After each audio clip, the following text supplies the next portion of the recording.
warahmatullahi wabarakatuh. Perkenalkan, nama saya Indri Lestari. Perkenalkan, nama saya Kesya Danita. Perkenalkan, nama saya Nia Wahyudi. Perkenalkan, nama saya Iksarisha Aprilia. Dalam video kali ini kami akan menjelaskan tentang Komponen diagram. Objek diagram. Dan komposisi diagram. Yuk simak videonya. Apa sih diagram komponen? Nah, diagram komponen adalah representasi visual menunjukkan komponen perangkat lunak dan hubungannya. Terusnya tujuannya yaitu untuk memvisualisasikan arsitektur sistem secara detail, membantu dalam perancangan dan dokumentasi. Yang pertama yaitu memudahkan pemahaman struktur sistem, terus menjelaskan ketergantungan antar bagian. Kemudian memandu pengembangan perangkat lunak dan memastikan integrasi yang baik. Penjelasan selanjutnya yaitu mengenai notasi dari komponen diagram. Yang pertama ada komponen. Komponen adalah elemen utama dari sebuah komponen diagram. Komponen menggunakan simbol seperti yang ditunjukkan oleh gambar di atas. Kemudian ada notasi yang kedua yaitu node. Node digunakan untuk mewakili perangkat lunak atau perangkat keras yang berhubungan dengan sistem perangkat lunak yang sedang dibangun. Node digambarkan dengan menggunakan simbol kotak seperti yang ada pada gambar di atas ya. Kemudian notasi yang ketiga yaitu ada antarmuka. Antarmuka adalah komponen yang digunakan oleh perangkat lunak untuk menghubungkan sebuah komponen. Tugasnya yaitu menjalankan sebuah fungsi dengan pengguna. Nah, ini gambarnya ya. Nah, kemudian yang keempat ada notasi package. Digunakan untuk menggambarkan suatu komponen-komponen di organisasi. Nah, gambarnya kayak gini ya. Ada manfaat diagram komponen.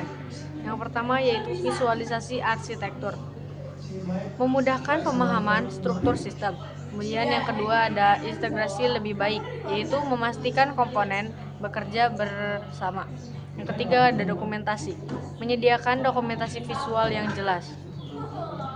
Dan diagram komponen juga memiliki banyak keuntungan, diantaranya visualisasi dan integrasi serta dokumentasi yang lebih baik.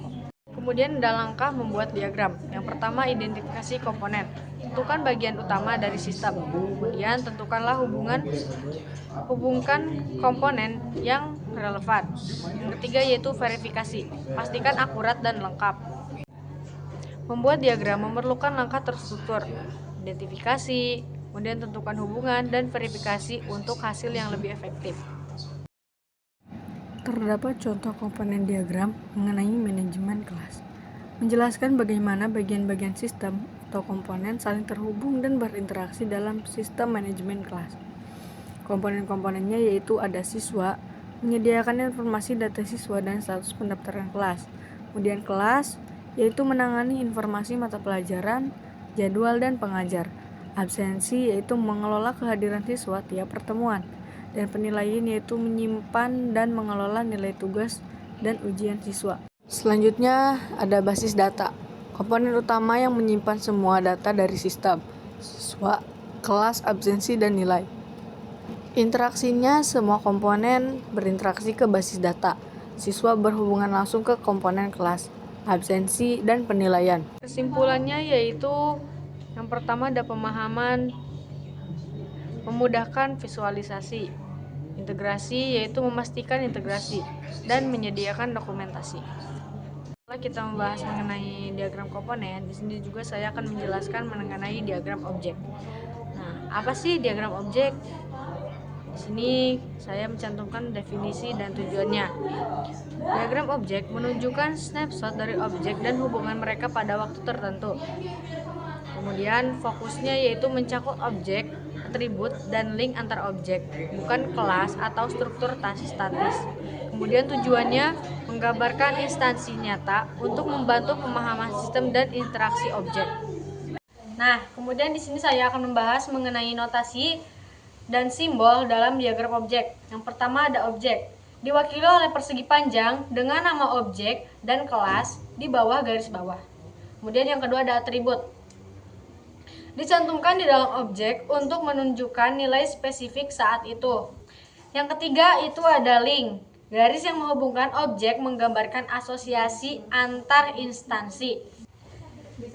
Nah, yang keempat yaitu ada multiplicity, menunjukkan jumlah hubungan antara objek, misalnya 1, 0 kebanyak atau n. Hubungan antar objek, yaitu asosiasi agregasi, dan komposisi. Asosiasi adalah relasi sederhana antar objek tanpa kepemilikan khusus. Sedangkan agregasi yaitu relasi memiliki, namun objek dapat berdiri sendiri. Kemudian ada komposisi, hubungan kuat objek, bagian tidak bisa eksis tanpa objek induk. Langkah-langkah membuat diagram objek yang sangat efektif. Yang pertama yaitu identifikasi objek, kenali instansi spesifik yang relevan dengan sistem. Yang kedua, tentukan atribut. Definisikan nilai penting untuk setiap objek. Yang ketiga, gambarkan hubungan. Tentukan jenis relasi, yaitu asosiasi, agregasi, atau komposisi. Dan yang keempat, yaitu validasi diagram. Periksa konsistensi dengan kebutuhan dan skenario asli. Kesimpulannya yaitu terdapat manfaat diagram objek dalam pemodelan sistem. Yang pertama, memudahkan pemahaman. Diagram ini menggambarkan situasi nyata sistem dengan jelas. Kemudian yaitu mendukung komunikasi, memfasilitasi diskusi antara developer atau stakeholder. Yang ketiga yaitu meningkatkan dokumentasi, menyediakan referensi yang efektif untuk pengembangan dan pemeliharaan. Menunjukkan contoh nyata instansi dari data yang sedang aktif di dalam sistem. Nah, ini adalah sebuah objek diagram dalam sistem manajemen kelas. Penjelasannya itu, objek-objek ini saling terhubung membentuk data aktual dari satu siswa pada satu kelas tertentu. Diagram ini sangat penting untuk menggambarkan realisasi dari kelas diagram. Seperti yang ada pada gambar, itu adalah sebuah objek diagram. Kesimpulannya yaitu terdapat manfaat diagram objek dalam pemodelan sistem. Yang pertama, memudahkan pemahaman. Diagram ini menggambarkan situasi nyata sistem dengan jelas. Kemudian yaitu mendukung komunikasi, memfasilitasi diskusi antara developer atau stakeholder. Yang ketiga yaitu meningkatkan dokumentasi, menyediakan referensi yang efektif untuk pengembangan dan pemeliharaan. Komposit, memahami struktur internal sistem. Nah, kemudian pada pembahasan kali ini saya akan membahas mengenai diagram komposit. Kita akan membahas konsep, simbol, manfaat, dan contohnya. Yang pertama ada simbol dan notasi. Dalam diagram komposit, terdapat komponen, port, dan konektor. Komponen adalah kotak yang mewakili bagian sistem. Sedangkan port yaitu titik interaksi komponen, dan konektor yaitu garis yang menghubungkan port. Diagram komposit menggunakan simbol khusus yaitu komponen, port, dan konektor adalah kunci. Kemudian, membuat diagram komposit langkah demi langkah. Yang pertama, identifikasi komponen. Tentukan bagian utama dari sistem, tentukan port, tetapkan titik interaksi, dan ketiga yaitu hubungkan port. Gunakan konektor untuk relasi. Manfaat menggunakan diagram komposit. Yang pertama ada kejelasan, visuali, dan struktur internal sistem. Kemudian ada pemahaman, mempermudah pemahaman kompleksitas. Tiga yaitu integrasi, memastikan semua bagian berintegrasi dengan baik. Diagram komposit menawarkan banyak manfaat, yaitu kejelasan, pemahaman, dan integrasi yang penting. Kemudian ada perbedaan diagram komposit dengan diagram lainnya. Diagram kelas, fokus pada struktur statis. Sedangkan diagram komponen, gambaran tingkat tinggi sistem. Dan diagram komposit yaitu detail internal komponen. Kemudian ada tips dan trik membuat diagram komposit yang efektif. Gunakan nama yang jelas, beri nama komponen dan port yang deskriptif. Kemudian fokus pada detail, perhatikan interaksi yang penting. Kemudian sederhanakan, hindari kompleksitas berlebihan.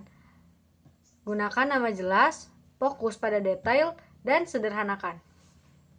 Nah, saya juga menampilkan satu proyek mengenai manajemen kelas.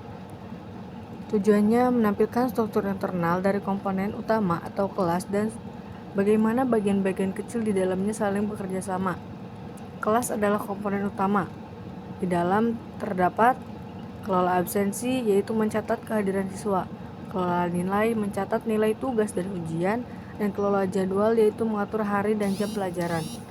Konektivitasnya yaitu komponen ini terhubung ke entitas luar seperti siswa dan pengajar, serta mengambil data dari database. Kemudian yang terakhir yaitu kesimpulan dan rangkuman. Diagram komposit adalah alat visualisasi yang kuat, digunakan untuk memahami dan mendesain sistem. Kemudian yaitu memahami struktur, membantu memahami sistem kompleks. Dan terakhir yaitu desain efektif, meningkatkan desain diintegrasi.